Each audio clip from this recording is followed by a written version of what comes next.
Okay, so this is the chapter 2 of strategic management. So this is the title chapter charting a company's direction. এখন একটা company যখন আপনার establish হয় তখন কোম্পানির কিছু ভিশন থাকে, ভিশন অ্যান্ড ভিশন জিনিসটা কি এটা এখানে এই ডেফিনেশনে দেওয়া আছে। সেটা হচ্ছে কোম্পানির strategic vision describes management aspiration for the company's future and the course and direction charted to achieve them. এখন এখানে বলা হচ্ছে কি যে ফিউচার, ভবিষ্যৎ নাকি? ফিউচার মানে কি? ভবিষ্যৎ না? ভবিষ্যৎ।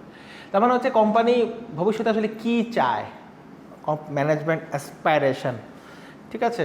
কোম্পানি ফিউচারে সে কী করবে, কী চায় ভবিষ্যতে, and the course and direction charted to achieve them. এখন ভবিষ্যতে আমি একটা জিনিস চাচ্ছি, চাওয়ার শুধু চাওয়ার সাথে তো চাইলে তো হবে না, চাওয়াটাকে বাস্তবায়ন করতে হবে, ঠিক আছে? আমরা চ্যাপ্টার 1-এ আমরা বলছিলাম সেটা হচ্ছে যে আমরা অনেক কিছু চিন্তা করি, আমরা এটা করব সেটা করব, ঠিক আছে? অনেক সময় করতে পারি, অনেক সময় করতে পারি না, আমাদের অনেক ধরনের স্ট্রাগল থাকে, তাই না? যেমন হচ্ছে এই যে আমরা প্যান্ডেমিক, যদিও প্যান্ডেমিকটা এখন মোটামুটি বলা হচ্ছে যে কন্ট্রোলড, বাট তারপরও আমরা যদি বলি যে এই প্যান্ডেমিকের কারণে কিন্তু আমরা অনেক রকম চ্যালেঞ্জের সম্মুখীন হয়েছি, তাই না? আমাদের অনেক ধরনের প্ল্যান ছিল, আমরা সেগুলো করতে পারি নাই, এরকমও আছে। হ্যাঁ, হয়তো আমাদের পড়াশোনার একটা প্ল্যান ছিল, সেটা আমরা করতে পারি নাই। আমাদের চাকরি বাকরির একটা প্ল্যান ছিল, সেটা আমরা করতে পারি নাই, ঠিক আছে? আমাদের প্রতিটা প্ল্যান কিন্তু ডিসরাপ্টেড হয়েছে, আমরা কিন্তু জানি না সেটা, আমরা কিন্তু জানতাম না। আমরা হয়তো ঠিক আছে 5 বছর পরে আমি এখানে যাব, বাট অনেক সময় করতে পারি না। সো ফিউচারটা অলওয়েজ আনসার্টেন, আমরা জানি না ফিউচারে কী আছে। বাট আমাদের যেই কাজটা আসলে করতে হয় সেটা হচ্ছে যে আমাদের প্রেজেন্ট যে মোমেন্টটা, সেই প্রেজেন্ট মোমেন্টটা আমাদেরকে বেস্ট এফোর্ট দিতে হয় আমাদের। সো এটাই হচ্ছে কি কথা যে আপনার management aspiration for the company's future, অর্থাৎ ভবিষ্যতের একটা বিষয়। এখন কথা হচ্ছে যে আসলে ভিশনটা আসলে কারা তৈরি করে? ভিশনটা কি আপনার একটা কোম্পানির অফিসার তৈরি করে, নাকি একটা কোম্পানির ম্যানেজার তৈরি করে? এখন এখানে একটা বলা হচ্ছে যে টপ ম্যানেজমেন্ট ভীষণ মেনলি মানে তৈরি করে হচ্ছে যারা টপ ম্যানেজমেন্ট। টপ ম্যানেজমেন্ট বলতে আমরা বুঝি যে ওনার, যারা কোম্পানির মালিক। কেন কোম্পানির মালিক ভীষণ তৈরি করে? কারণ হচ্ছে যে সে যেহেতু founder, as he or she is the founder, so he or she knows about the functions of his or her business. সে কিন্তু ফাংশনগুলো জানে যে কোথায় কী কাজ হচ্ছে না হচ্ছে, কে কী কাজ করবে না করবে, he or she knows. মনে করেন আপনি একটা মুদি দোকান দিছেন, এখন মুদি দোকান অবশ্য দেওয়ার আগে আপনাকে কি করতে হবে? আপনাকে মুদির দোকান কিভাবে চালাতে হয় সেটা তো আপনাকে জানতে হবে, নাকি? নাকি আপনার টাকা আছে আপনি দিয়ে দিলেন? এক্স্যাক্টলি, কারণ হচ্ছে যেমন আপনার যদি এক্সপিরিয়েন্স না থাকে আপনি পদে পদে ঝামেলা পড়বেন।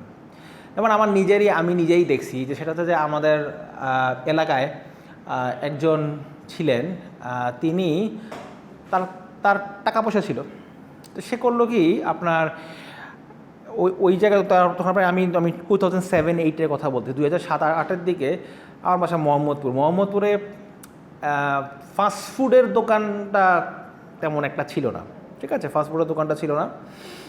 তো ওই সময় উনি ওই এলাকায়, আমাদের এলাকায় 4টা ফাস্টফুডের দোকান দিল, 4টা অ্যাট এ টাইম, 4টা ফাস্টফুডের দোকান। এবং প্রথম হি ডিড এক্সট্রিমলি ওয়েল, যেহেতু আর কেউ নাই, তার কারণ কম্পিটিটর নাই, তার কম্পিটিটর সে নিজেই। হ্যাঁ, অ্যান্ড এরপর আস্তে আস্তে কম্পিটিটর আসা শুরু করলো, কারণ কম্পিটিটর তো আপনার মনে করেন আপনার ওই জায়গাটা তো আনট্যাপড ছিল, কিন্তু এরপর কিন্তু কম্পিটিটর আসা শুরু করলো। যখনই কম্পিটিটর আসা শুরু করলো তখন কিন্তু উনি আর টিকতে পারে নাই।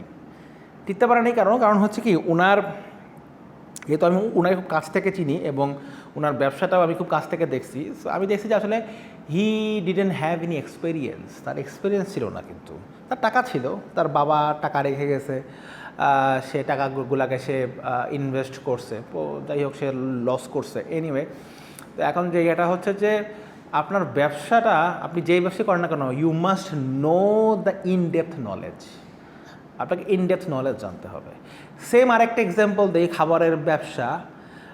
খানাস দোকানটা চিনেন? খানাস চিনেন? আচ্ছা, আপনি চিনেন না? আপনি চিনেন না? গুড। খাইছো ওখানে? খাইতে কেমন লাগে? ভালো লাগে?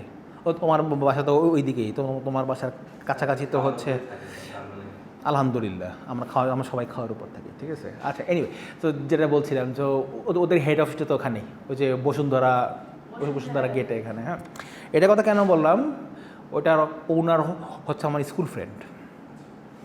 তো যেটা হচ্ছে ও যখন ব্যবসাটা শুরু করে, যখন ওর আগে দোকান ছিল হচ্ছে এই 300 ফিট কাজী ফুড আইল্যান্ডে আগে ছিল, ঠিক আছে। তার আগে ওর ফুড কার্ট ছিল, ফুড কার্ট থেকে পরে এই যে কাজী ফুড আইল্যান্ডে ওর ইয়েটা ছিল, এবং সে দোকান খুব ভালো করতো। এখন ওখানে খুব ভালো করার পর এখন কিন্তু ঢাকা শহরে অনেক জায়গাতে ওর ব্রাঞ্চ, আরও ব্রাঞ্চ আছে, যেমন আমাদের মোহাম্মদপুর একটা ব্রাঞ্চ করছে, ধানমন্ডিতে ব্রাঞ্চ আছে, আরও আছে, তোমার আরও অন্যান্য জায়গাতেও আছে। বা এই মানে আমি যেটা দেখছি আর কি, আমি সেটা বললাম। এবং খাবারের কোয়ালিটি যদি বলি, অনেক ভালো, ঠিক আছে, এজন্য দামটাও বেশি রাখে। সো যাই হোক, তো এখন যেটা বলতেছি সেটা হচ্ছে কি, আমি দেখছি আমার ফ্রেন্ডের মানে he has in depth knowledge, প্রতিটা খাবার কীভাবে বানাচ্ছে না বানাচ্ছে সব কিছু সে জানে। এবং প্রতিটা যে মেনু আছে, আমরা যে তোমরা দেখবা যে ওই খানাসের ব্রাঞ্চে ওই মেনু লেখা থাকে, মানে কীভাবে কীভাবে প্রিপেয়ার করতে সেটাও কিন্তু লেখা থাকে, মানে যে মানে ইনগ্রিডিয়েন্টস কী ইনগ্রিডিয়েন্টস দিছে, তারপর হচ্ছে যে কীভাবে এই জিনিসটা বানাতে হয় ওটাও লেখা আছে অনেক ব্রাঞ্চে। যেমন ধানমন্ডি ব্রাঞ্চে এরকম লেখা আছে, আমি দেখছি একটা পার্টিকুলার মেনু এরকম লেখা আছে, যেটা একটা বার্গার বানাচ্ছে, ওই বার্গারটা কীভাবে বার্গারের স্টেপ বাই স্টেপ প্রসেসটাও লেখা আছে ওখানে সেখানে। হ্যাঁ, সো মানে he has in depth knowledge.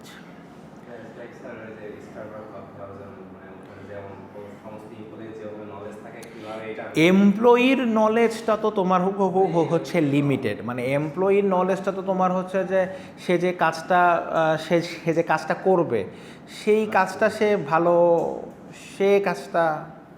সে কাজটা ভালোভাবে করবে না কি খারাপ হবে সেটা ইম্পর্টেন্ট। এখন কথা হচ্ছে যে ওনার তাকে জানতে হবে, সে কিন্তু আমাকে এটাও বলছে যে দোস্ত দেখ, আমি ওই বার্গারের বানটা কীভাবে বানাই, আই ইভেন নো দ্যাট বার্গারের বানটা কীভাবে আসেন বার্গারের বানটা সে কীভাবে বানাচ্ছে, he knows about it, he knows the ingredients, সে ইনগ্রিডিয়েন্টসটা জানে যে ওইটার ভিতরে কী দিছে না দিছে সেটা জানে। ইট ডাজেন্ট মিন যে সে বার্গার বানাচ্ছে, সে তো বার্গার বানাচ্ছে না, মানে বার্গারের বানটা তো সে বানাচ্ছে না, সে তো জাস্ট হচ্ছে যে বার্গারের বানের ভিতরে যা যা ইনগ্রিডিয়েন্টস লাগবে, আপনার চিজ দিবে, আপনার বিফ বা চিকেন হোয়াটএভার, ঠিক আছে, সে সেটা দিবে, সেভাবে বানায় সে তো আপনার সার্ভ করবে কাস্টমারকে।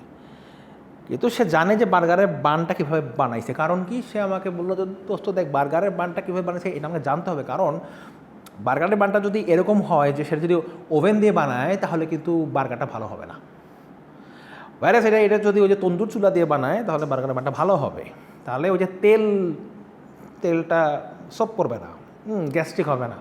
ভাইরাস সেটা যদি ওভেন দিয়ে বানানো হয় তাহলে তেলের একটা প্রবলেম আছে, সেটা সে বলছে।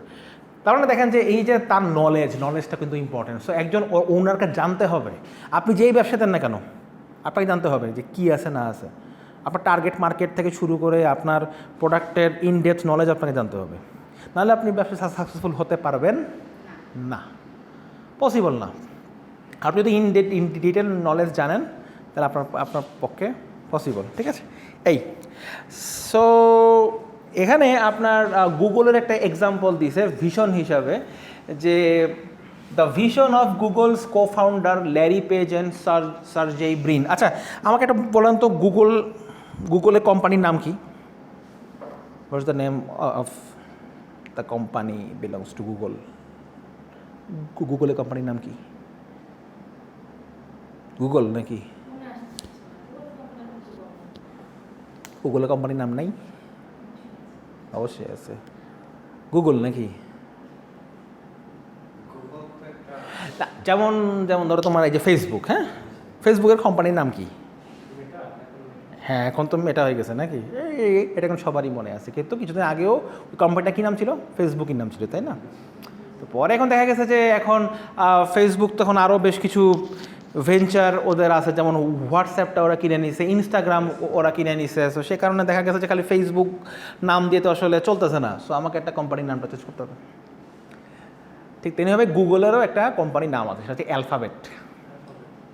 সো যাই হোক, সো এখানে যদিও এখানে গুগলের কথা বলছে, বাট আমি গুগলের কোম্পানির নামটা বল। এখানে এই গুগলের যেই ভিশনে বলতেছে কি, to organize the world's information and make it universally accessible and useful. না, যাই হোক, আপনার ওটা মাইক্রোসফট। এখন এটা হচ্ছে গুগল ইনকর্পোরেশন যদি আপনি বলেন তাহলে হচ্ছে সুন্দর পিচাই, কিন্তু যদি বলেন অ্যালফাবেট তাহলে এই ভদ্রলোক ল্যারি পেজ। গুগল ইনকর্পোরেশন হচ্ছে সুন্দর পিচাই, আর বাট ওভারঅল মাইক্রোসফটের আবার হচ্ছে ওই যে সত্য নাদেলা, ওই ভদ্রলোক, ঠিক আছে। সো এই মানে হচ্ছে যে এখানে মাইক্রোসফটের যতগুলো ভেঞ্চার আছে, মাইক্রোসফটের খালি তো মাইক্রোচিপ না, আরও অনেক ভেঞ্চার আছে ওদের, ঠিক আছে।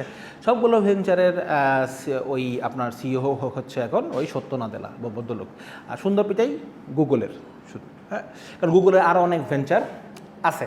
তো এখন যেটা আমি আসলে বলতে চাচ্ছিলাম সেটা হচ্ছে, দেখেন এখানে ভিশন বলতে আমরা যেটা বুঝি যে আসলে ভবিষ্যতে কি করবে। এখন তারা যখন একটা কোম্পানি ফাউন্ড করলো, তখন কিন্তু ওরা এই জিনিসটা বলেছে যে to organize the world's information and make it universally accessible and useful, ঠিক আছে। ইনফরমেশন পাওয়া যাবে এবং ইনফরমেশনটা অবশ্যই ইউনিভার্সালি অ্যাক্সেসিবল। আপনি দুনিয়ার যে কোনো জায়গাতে যান, if you have the internet connection then you can access it. So এটা হচ্ছে গিয়ে আপনার গুগলের স্ট্র্যাটেজিক ভিশনের কথাটা বলা হলো, ঠিক আছে। এবং অবশ্যই এখানে একটা বিষয়ে আপনার যেই এখানে একটা ইম্পর্ট্যান্ট কথাটা বলা হচ্ছে যে well conceived visions are distinctive and specific to a particular organization. They avoid generic feel-good statement like we will become a global leader and first choice of customers in every market we serve. অনেক company এরকম বলে না যে ভাই আমরা হচ্ছি best, বলে না। অনেক কোম্পানি দেখবেন যে না, এই যে ভিশনে এটা লেখা থাকে, কী লেখা থাকে, আমরা গ্লোবাল লিডার হব, কাস্টমাররা শুধু খালি আমার প্রোডাক্টটি কিনবে। অনেক কোম্পানি বলে, বাট ইটস আ সুপারফিশিয়াল, অবাস্তব টাইপের। কারণ কাস্টমার আপনার সব কাস্টমারই আপনার প্রোডাক্ট কিনবে, কি এমন প্রোডাক্ট আপনার, তাই না?